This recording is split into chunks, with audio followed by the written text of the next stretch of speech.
Hey, it's Nikki. Before we start the show, I wanted to invite you to download a free resource that I put together for you as the listener. This is my gift to you. You can get it right now. It is the 17 buying signals. Now, I wrote a whole book about buying signals, and I wanted to put it into a really simple format that you can have at your fingertips or in front of you whenever you want to.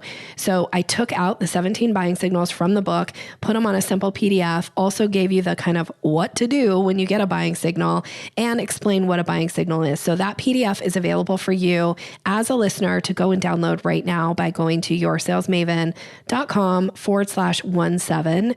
That's yoursalesmaven.com/17 so that you can start acting on these buying signals and closing more business. All right, when you're ready, let's start the show.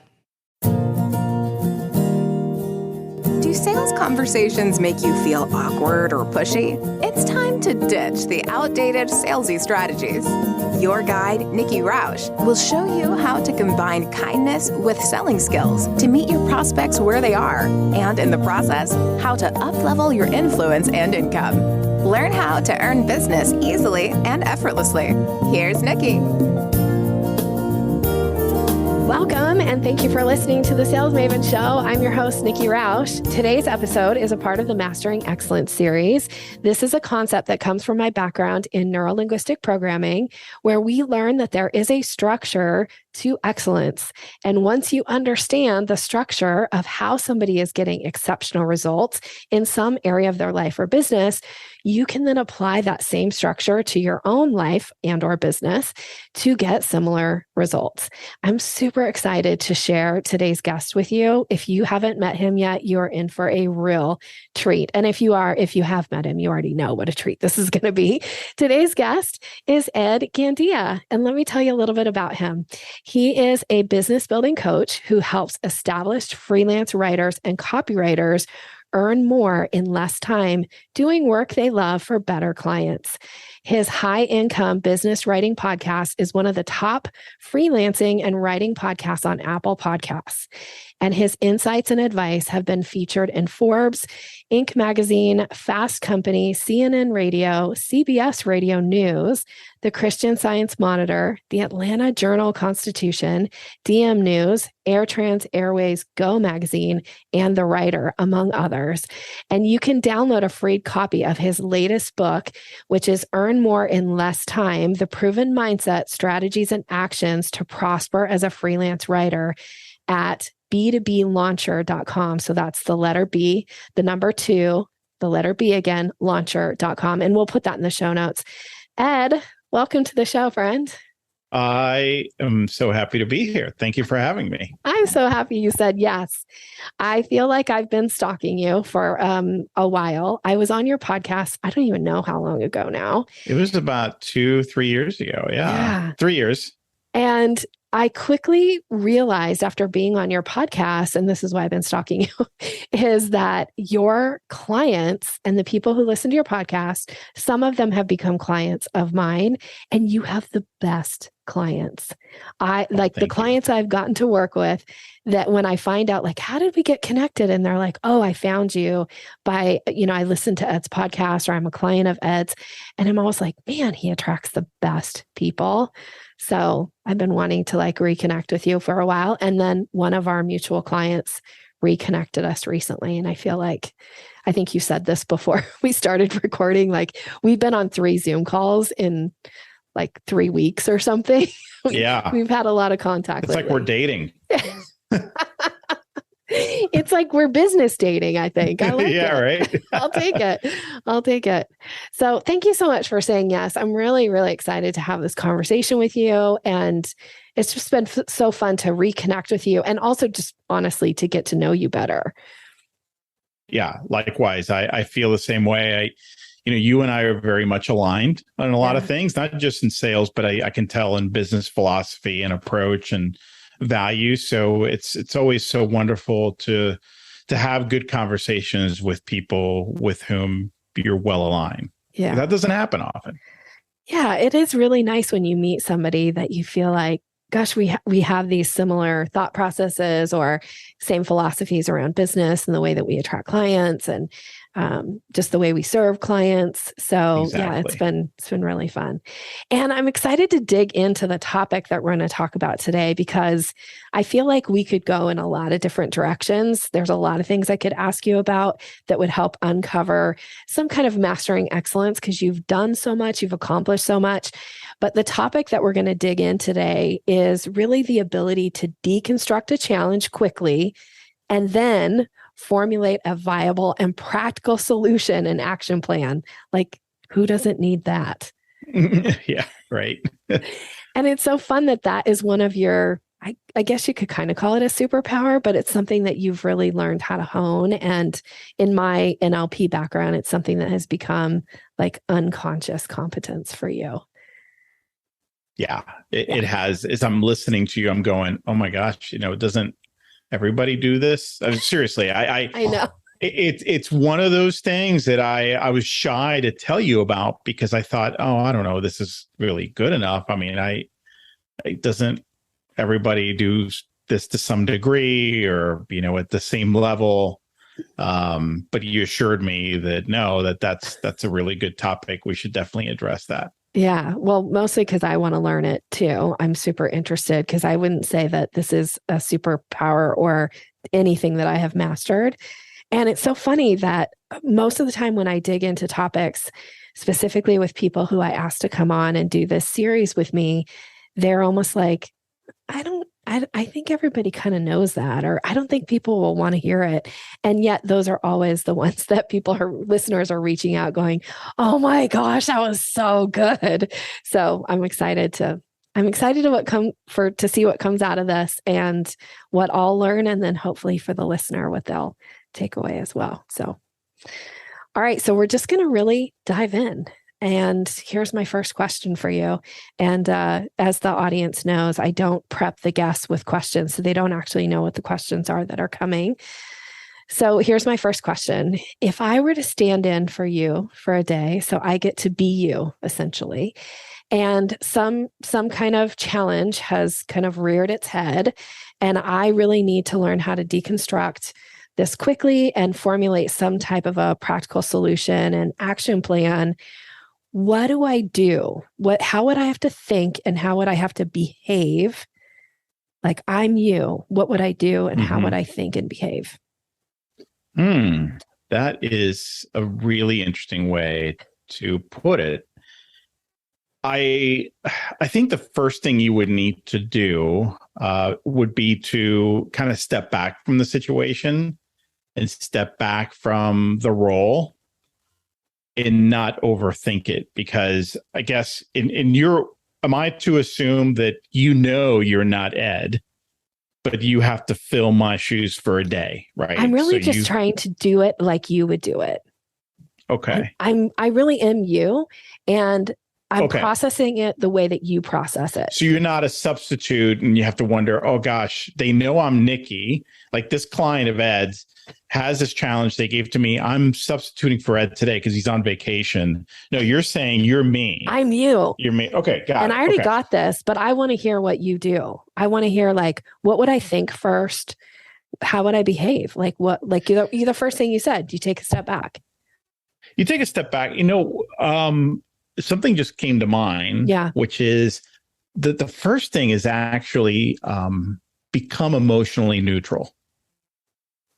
I think one of the reasons we all struggle so much with our own problems, that reel that's running like constantly when there's an issue or something you're worried about, and it's like nonstop.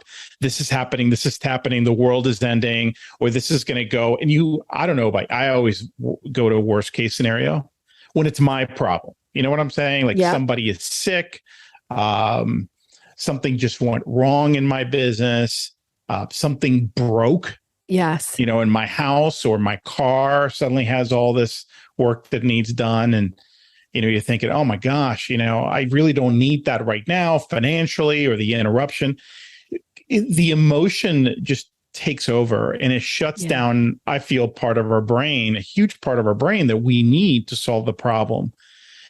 One of the things that I do, and this is, I feel this is really important, is you come to me with a challenge, immediately I take a neutral position. So I have full access to my creative faculties. So that's the first thing. Then I step back. And then I guess I always try to think in terms of big picture and what are kind of the big elements here. I don't go to the weeds. People always go to they get in the weeds right away. When they describe the issue, they go straight into the weeds 90% of the time. I don't need the weeds first. I need the fundamentals. What are the key elements, the key players, the key considerations? And in my head, I'm drawing, I think many times I'm drawing a mind map. I think in mind maps many times, and I love mind mapping. And I just want to put the big elements in place first so we can, kind of first principles. I want to understand where are we? Because we need to be aligned there for, okay, great. Do I have that right? Great. And then we can go into the weeds with some of it. But I find that sometimes people think the solution or the answer to the problem is going to be in the weeds, or many times we'll really go into first principles or going to fundamentals, and the answer lies there.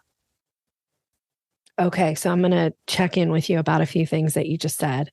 Okay. So the first thing you do is you go to neutral position. You said, is that emotionally. Right? Emotionally neutral. Would you say more about how does one become emotionally neutral? What do you do? What do you think? Well, I'll give you an example. So if I had a client and we're working on the strategy together, right? Yeah. And she went ahead and tried some of the first few steps and something backfired on her. And I can tell she's disappointed. My instant reaction, and this is me, I don't think everyone's like this, is I feel somewhat responsible. I think a lot of coaches, they kind of own, they feel ownership with their clients. And there's good quality. There's a good element of that. There's a bad element, an unhealthy element. But immediately I feel a little bit responsible because I put her in that position. I told her to get out of her comfort zone and try this. She did it and it backfired. So immediately the reaction is emotional for me. I'm not going to be able to help her at that point troubleshoot the issue if I'm in the same emotional level at that point with her. She's now afraid. It's fears taken over. She's maybe worried, and she's not thinking as clearly as she should be. So I can't be there with you. Somebody needs, like my wife and I have this thing. It's like, look, only one of us can be the crazy one, like in any situation at a time. Okay. You're allowed to be crazy, but then I can't be crazy too. And she corrects me. It's like, look, we can't both be nuts right now. So I have to pull back emotionally and just say, okay, I need to stay neutral. So let's pull back.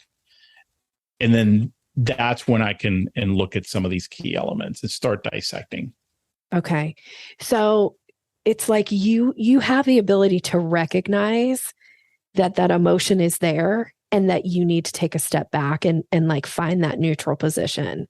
So that to me is like, like, the emotion's there. You're feeling any type of attachment or responsibility for somebody's, not going as well as they wanted it to, or whatever, depending on the situation. So you recognize that in yourself, then you find that neutral position, and then you take a step back.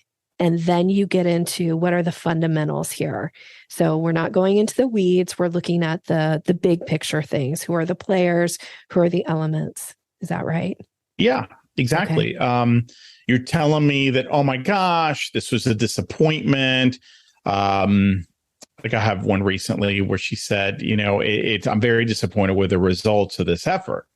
Now, this is an effort that I helped her construct and execute. Well, she executed it, but the strategy, we worked on it together. Now, that can come across, and keep in mind, this was in writing too. That could come across as, you gave me the wrong recipe. But that's not necessarily what she's saying. So emotionally, if I go into them, we have a conversation, which is what happened yesterday. It'd be very easy for me to go into that conversation in that fearful state of, oh my gosh, what did I just Did I just ruin her business? And that's not going to help anybody. So I have to pull back. And in that situation, the way that I did that was to tell myself, well, wait a minute. Where was she before this? She was in a really bad place. Okay, we tried something that I know works. Now, nothing is foolproof. She tried it. She put herself out there and she got results. I mean, these are good results, but it's all relative. Yeah. So I calm myself down. I enter the conversation in a neutral state because I also told myself, I don't know the details. She just said the results so far were disappointing. So I need to explore this. I need to unpack this with her a little more to see what she means. Because this is an interesting thing that happened when I asked her, well, tell me, obviously, for you to feel disappointed with the results, you must have had an expectation going into it. So tell me what that expectation was. She says, actually, I'll be honest with you, Ed, I had no expectation. Like, oh, okay. So then tell me more about, you use the word disappointed. Actually, you said very disappointed. Tell me more about that. And then she was able to explain that and qualify that further. And it wasn't what I thought she meant. But I couldn't have gone there if I immediately go into the conversation in this heightened state and then get in the weeds with her when maybe that's not what's really going on here. Does that make sense? It makes so much sense to me. And I hope the audience is hearing this in the same way, or processing maybe in the same way that I am too. And I don't want to put words in your mouth, so please just correct me if I say something that you're like, that's not what I mean. And one of the things I teach a lot is around creating curiosity. So what I'm hearing to me is like, you go into it from a place of being curious. This is this deconstruct piece of where we talk about deconstruct a challenge. Like you're deconstructing, you're not taking anything as fact. You're asking questions. You're curious. You said disappointed. Does that mean you had some expectation? What was that expectation? You said very disappointed. What does that mean? Like it's this idea of asking questions, frankly, versus making assumptions about what very disappointed means, and that somehow it's a reflection on you. Right? Versus exactly. What does that mean to her in this situation? Because you could very easily be telling yourself a story going into that conversation that is completely misguided, yes, false, very far from truth. Okay. Yes. We all do this. Yes. I tell people, look, I don't watch the Oscars, not only because I don't care about that stuff, but I'm way better at storytelling in my head than any of those people. Like the screenplays that run through my head, the drama is unbelievable. So I can go into these conversations if I don't check myself, pull back and get emotionally neutral. I can go in there straight in the weeds with this person. Nobody's going to win. I'm not saying it's going to be an argument, but I'm saying I'm not going to be able to help and serve my client. So I go in with emotionally neutral state and with curiosity. That's a good point. But you know what? There's a technique to it as well, which started out as a technique, but I realize that now it's just a natural part of what I do. Okay, tell us more. Which is start with the most open-ended questions you can imagine. I, like you, Nikki, grew up in corporate sales. Mm-hmm. And I studied the craft quite a bit because I didn't have a lot of formal training in selling in the early years. I was just kind of thrown out there. Hey, just make it happen. Bubbaroo. That was my boss used to call me Bubbaroo. Bubbaroo, you can do it. You know, like I like Bubbaroo. Is that a positive term, or is it? I never figured out. It's so funny. It's my friends and I who started. It was like a big fraternity, and we still stay in touch. It's like, oh, remember Jack used to call us all Bubbaroo? It's always when he's trying to manipulate you. It's like, Bubbaroo, you can do it. Okay. But anyway, we didn't have the training. And one of the things that I learned is that the old model of selling was you pitch right away. And when I say pitch, I don't mean your offer, but you start talking right away. Yes. So you get an invitation to meet with a prospect and you sit down. Hey, well, thank you for meeting me. So I wanted to talk to you today about XYZ. Let me explain the benefits. And you just go dive into that. Yeah. And I thought that's the way you did it. That was the old model from the 1950s, Yes. Because there was no information back then. It was easily available. Internet changed all of that. And actually, even before the internet, buyers became very savvy. But I think it's not just in sales. I see creative professionals, service professionals, they go right into talking. And one of my little tricks in my toolbox is I go in with open-ended questions because I want you, Nikki, to start talking. Yes. Hey, Nikki, thanks for meeting me today. All right, so fill me in. What's going on? Yes. Something like that. I want you to tell, now that we're talking face to face. Yeah. Tell them, I wouldn't start. The tendency is that, all right, so you tell me you're disappointed with this. What did you do with this thing? Or how did you say or phrase this? Or did you wait 48 hours before you sent this follow-up? Right? Because I'm being defensive. Absolutely. All right. Well, obviously you didn't do it right. So let's break it down. Point out all the things you did wrong. Yes. Yes. That's defensive. Yeah. I go in with no assumptions. All right. Tell me what's going on. And 90% of the time, I realized that had I not done that, all my assumptions would have been completely incorrect. I would have approached the conversation the wrong way, and we wouldn't have accomplished anything productive. And I don't know if you'd agree with this. I'm going a little off script here, but I think sometimes when we do that, when we show up with this preconceived story and we start directing the conversation in some way, not showing up like you're saying with these open-ended questions, that it immediately puts the other person on the defense and they'll kind of go with you and they'll almost escalate. Like it will become an escalation along the way. Like he's just, Ed's just trying to point out to me all the things I did wrong. So I'm going to make sure that I tell him ahead of time why I did what I did. And then it becomes this, this like escalated back and forth.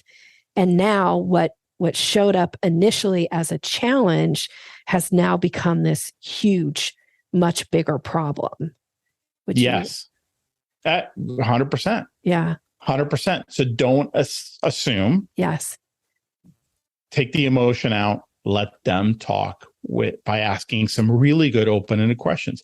The other reason for that, actually, I didn't start using that technique because of this. I started using it because I was going into a lot of sales calls in a very nervous state. I was scared to death. I never wanted sales to be my path. But at the time I graduated from college, that's all I could find. Mm-hmm. And I'm so grateful for it now. Right. But I realized that if I just ask good questions and let them talk, two things can happen. It gives me a few minutes to bring my internal temperature down in terms of the anxiety, right? Bring the anxiety down.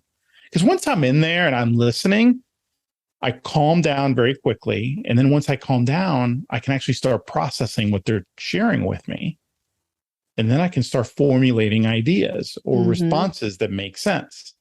So that's what it started with. But now I use it just because I want to hear from you. All right. I'm not going to come in with an agenda or I'm not going to try to tell you what you did wrong or try to accuse you of it. No, I don't want to do that anyway. So let's figure this out. What's going on? Well, I think you just gave us like a masterclass, honestly, here in this idea of how to get to emotionally neutral, first and foremost. And then the first step that you do, which is approach it from an open-ended question. And the more open-ended question you can ask, the better you're going to be. And chances are it's going to redirect the conversation in a way that you would have missed had you not, or it allows for you to be more resilient, I think, because like you said, your internal temperature has calmed down. Now you have access to your creative brain. You can start coming up with possible solutions versus feeling that defensive feeling or like, oh my gosh, the sky is falling or whatever it is. So I think what you just gave us was brilliant. Thank you. Well, I thank you. I honestly, didn't know I was doing that. So it was so good. And okay, so I'm going to ask you a couple more questions around this, but I really think like you gave us so much to work with right there. But my next question is, so when you have one of these situations where there's a challenge, it's been presented, and maybe you feel like you've answered this, and it's okay if you're like, Nikki, I think I answered it, but I'm going to ask you just in case something else comes to mind. But what are your goals when it comes to deconstructing a challenge quickly so that you're able to formulate some type of viable and practical solution? Well, if the operative word here is quickly, I think it's important. The reason I try to come up with something quickly, it's important not to get lost in the weeds and lose momentum, lose direction, and forget why we're even talking, what we're trying to work on. It's very easy in a conversation to get sidetracked. So I also think that my clients really appreciate my kind of ability to get right to it in a friendly way. I'm a pragmatist, and I have, certainly that high emotional intelligence. So I'm not going to be stoic and not ask you how you're doing. I'm not going to be that pragmatic, but I want to get to it fairly quickly because I want to start decoupling the problem, deconstructing it, and coming up with solutions quickly for the sake of time, for the sake of not risking getting lost in the weeds. And so you can start feeling motivated and build momentum as quickly as possible. In my line of work, I feel that so much of it is really about building and sustaining momentum. Because if we're having this conversation, instead of 30 minutes, we're going for an hour and a half. Well, first of all, we tried to pack too much in, or I had no controls or boundaries, or I'm letting the client lead me, and I'm just kind of following. So there could be a lot of things wrong with that, but you start losing that momentum and then that focus. And I want to make sure we don't do that. So it's important for me to get to it as quickly as possible so that you feel the motivation, start building momentum. And then as soon as we're done talking, you can start taking action, because I'll help you identify some really simple next steps. And I want to make sure that we're clear on that you're clear on them and when you're going to do them. I call them gateway actions, by the way. A gateway action is really something, and this is something I kind of made up. I have no scientific basis for it other than just common sense. It should take 10 minutes or less. So if we identified something, right? Hey, this is how we solve what we're going to do to solve the problem. It's a project at that point. A project has a beginning, an end, and several steps in the middle, right? So that's a project. It's not a task. We tend to get those confused. The reason we get overwhelmed and procrastinate is because we thought it was going to be a task, but it's not. It's actually a project. So we get overwhelmed very quickly. Oh my gosh, there's so much to do here. Yeah, because you scheduled it as if it were going to be a task, but it's actually a series of tasks for the next few weeks. You can't get this done over the next hour. So what I try to do is like, all right, so we got this little project. What is a gateway action? What is something that will take 10 minutes or less? Meaning you can actually do after this conversation right away because it's so easy. So 10 minutes is because it's easy. I mean, if it's 10 minutes, I have no excuse. And that will kind of get the process kickstarted. So it could be, all right, well, I need to reach out to Bill because Bill is going to be the one I need to speak with next. And we need to set an appointment. So that's kind of like the first thing we need to, oh, great. Can you reach out to Bill in less than 10 minutes? Oh, yeah, I'll take 30 seconds. Great. That's your gateway action. And then you feel so good about the fact that you've started.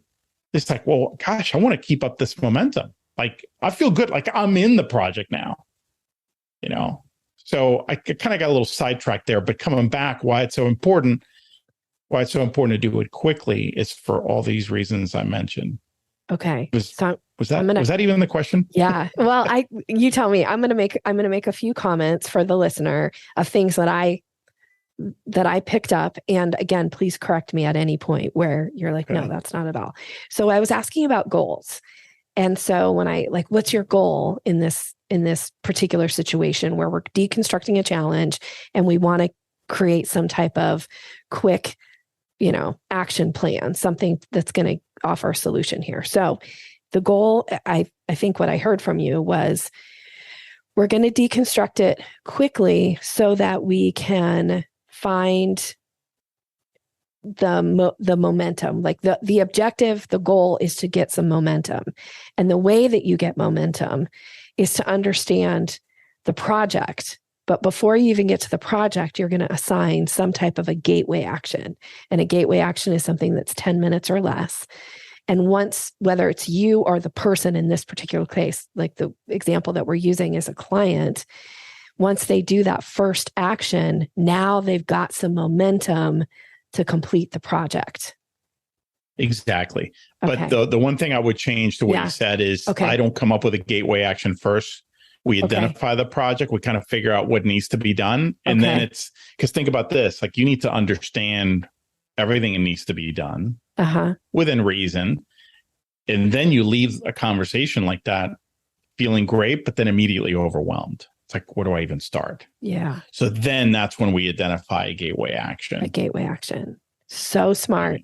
I love this. I feel like this is very Ed's term, this gateway action. Like this should be a thing. I think it kind of is a thing. Is it a thing in your business? I'm conflicted a little bit because I got it from the whole idea of a gateway drug, which has a negative connotation, right? But I'm trying to. It's not a negative thing in this context. It's like this is going to get you in the game. Yeah. And once you're in, and it's a totally different feeling. You're in the dance now. Yeah. Once you're in the dance, man, possibilities are endless. But being outside of the building, the dance, that's no bueno. Right. I think it's super positive, and me being me, because I'm always like, okay, let's do something with this because it's so clever, it's so smart, and to me, it's part of your signature framework, the gateway action, right? Like now you're in it, and this whole idea of the project and getting momentum, I think it's incredible and super clever. Okay. I feel like you've given us so many great things here. Here's just maybe one or two more questions that I want to know is, how do you know that you have accomplished like what it is that you're trying to get to here? You've deconstructed the challenge. You've quickly formulated some type of viable, practical solution. What lets you know that you've accomplished this? How do you know that? So the first thing that comes to mind, this is all situational, so I'm trying to think of a few examples, is I feel the internal tension go way down. When you give me a problem, I feel this tension internally to, oh my gosh, I need to crack this. I need to solve this. Mm-hmm. And then when I can get it out in writing or in a conversation or myself, if it's something I'm working on for myself, and I put some order to it, and that's something we can get into as well, I feel that tension go down. Mm-hmm. I don't want to make it sound like I have an anxiety problem, but no, that's another example of, like I feel this anxiety. Oh my gosh, that is a problem that is unsolved. I need to start tackling it. I need to start deconstructing it as quickly as possible because it's driving me crazy and it's going to keep me up tonight.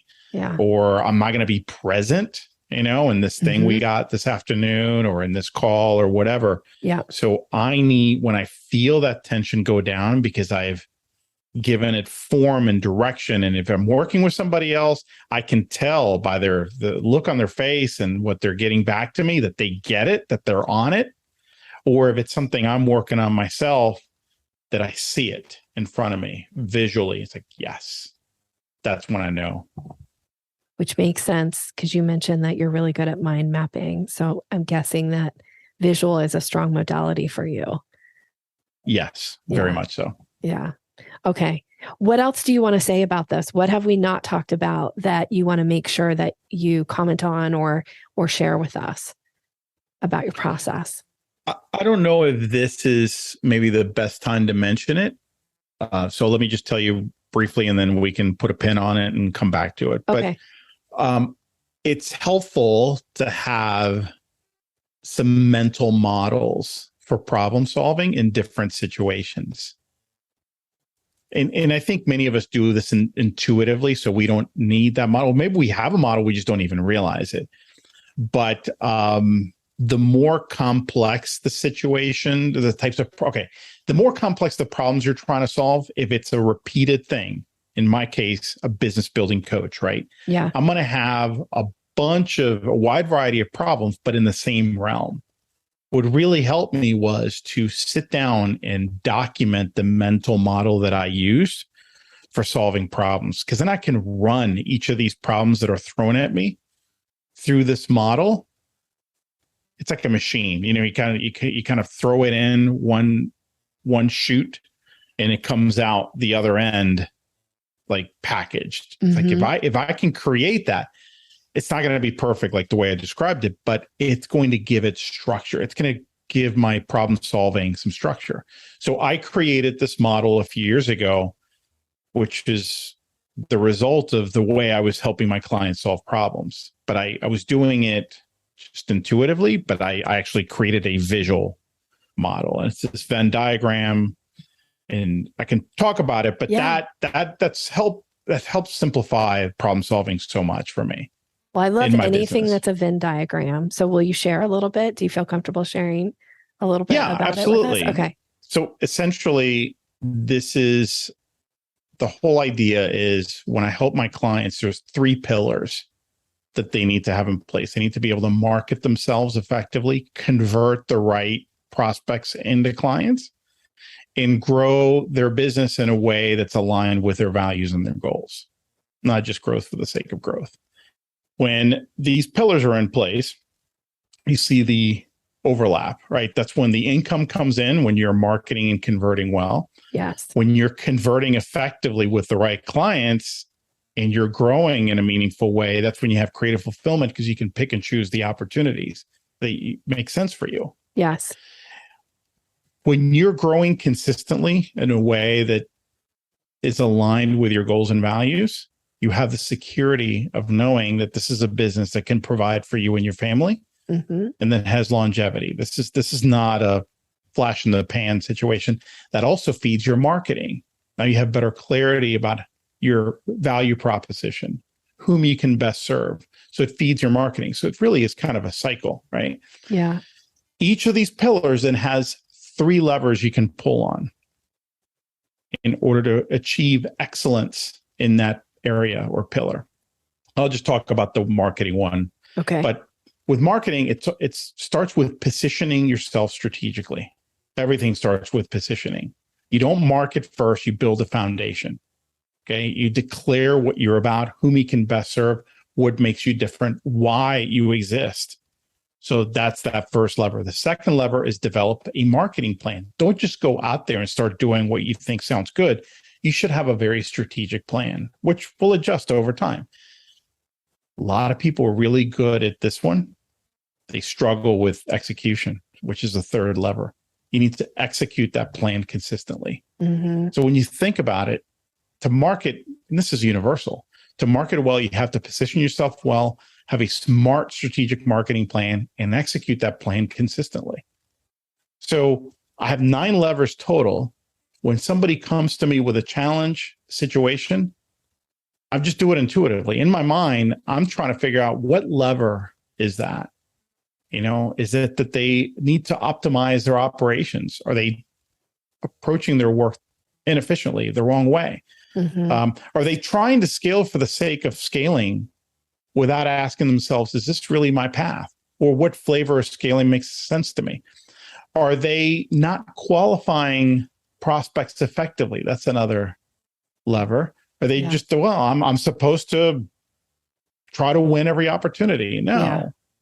Right. So I've found that every problem that my client can give me is related to one or more, usually no more than one or two of these levers. And as soon as I identify that, it just happens instantly. We can go there instead of, because they're going to give me some other stuff that's on the surface. And I quickly see that that stuff doesn't matter. This is really an issue of qualifying. They're spending way too much time talking to prospects, Yes. delivering value, trying to show how smart they are. That is not an effective way to qualify prospects. I'm glad you're having the conversation, because many people don't even want to do that. They want to just do it over email. I know. Okay. But that tells me that there's a problem here, and we need to have a conversation about this, right? Your 5 steps in the ladder. So this just gives me a framework, again, to use in solving problems, deconstructing them, and getting to viable solutions faster. So anything you can do, whether it's in your business or any other important area of your life, I'll give you just a quick example of something personal. This is something I'm starting to get more into now. It kind of happened by accident, is the Enneagram personality framework. And I had known about the Enneagram for a long time because I worked with a coach 10 years ago, and I found out what type I was. But I knew it very surface level until a few months ago.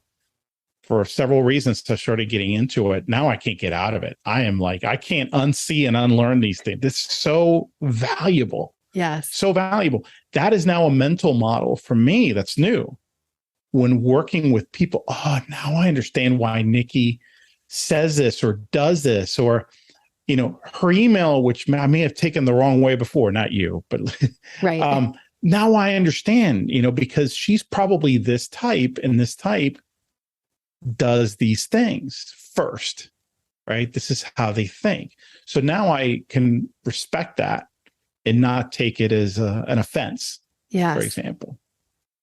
Just another example. Yeah. So I love how you explain this. So we're talking about mental models for problem solving. And then now you're showing us this mental model that you have, or this way that you solve problems for your clients, that you create some structure around it. Now, again, that's kind of the premise behind this whole podcast series that I'm doing, is that there is a structure to excellence.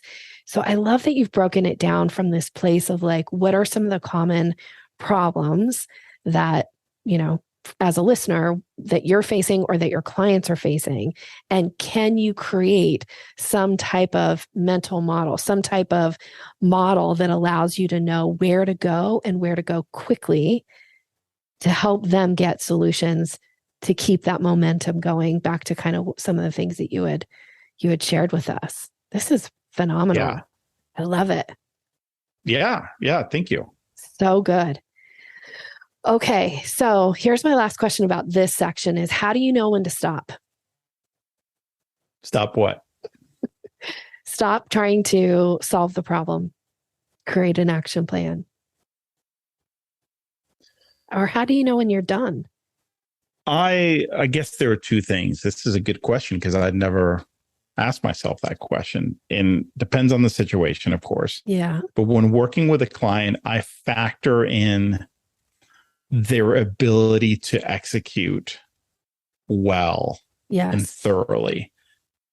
I have a wide spectrum of coaching clients. There are some who are not very good at executing or executing consistently, where they get overwhelmed very easily. So when working with them, I have to draw the line a little sooner than I might with somebody else. I want to keep going because I feel that tension. So it's like, look, we're not done. Like there's this other thing too. Yeah. But I know if we go there, that's going to create overwhelm. Yes. And overwhelm leads to paralysis. Paralysis leads to no results, which leads to frustration.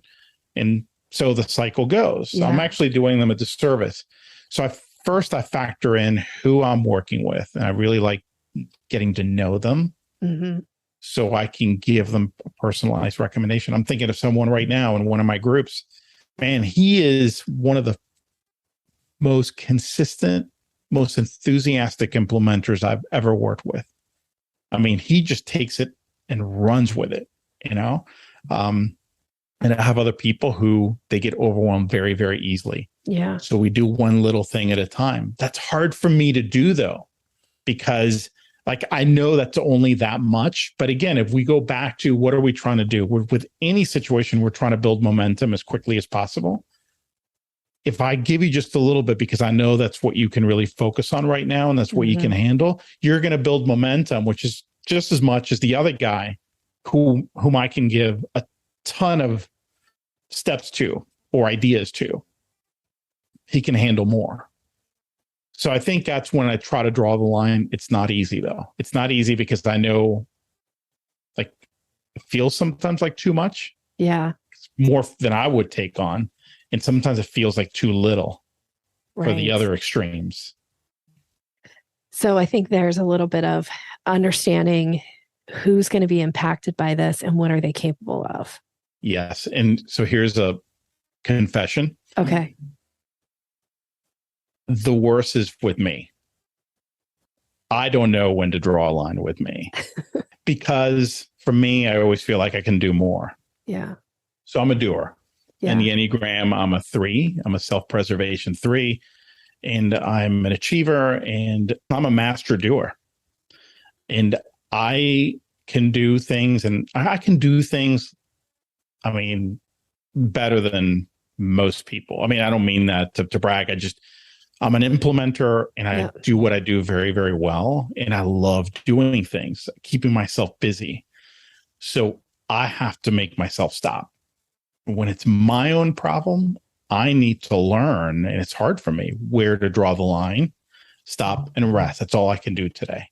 Yeah. That's hard. It's a work in progress. I've gotten a lot better. Yeah. But I still have a lot of work to do. Yeah. It's the lifelong learner, I think, in us, because I think I'm a 3 too on the Enneagram. So okay. I get that, like not knowing when to stop can be an issue. Okay. Thank you so much for this. This was incredible. As we kind of transition here and bring this to a close, I always like to ask a few little, I call them a little something extra questions so we can get to know you a little bit better. One of my questions for you would be, what's a guilty pleasure for you? Do you have one? Yeah. Everyone does. Yeah. Guilty pleasure. Several pleasures, but I guess guilty would be to watch mindless comedies on a Friday night because my brain is just done. Yeah. So it's a guilty pleasure, but one that I have zero regrets about or feel any kind of shame. And the stupider, the better.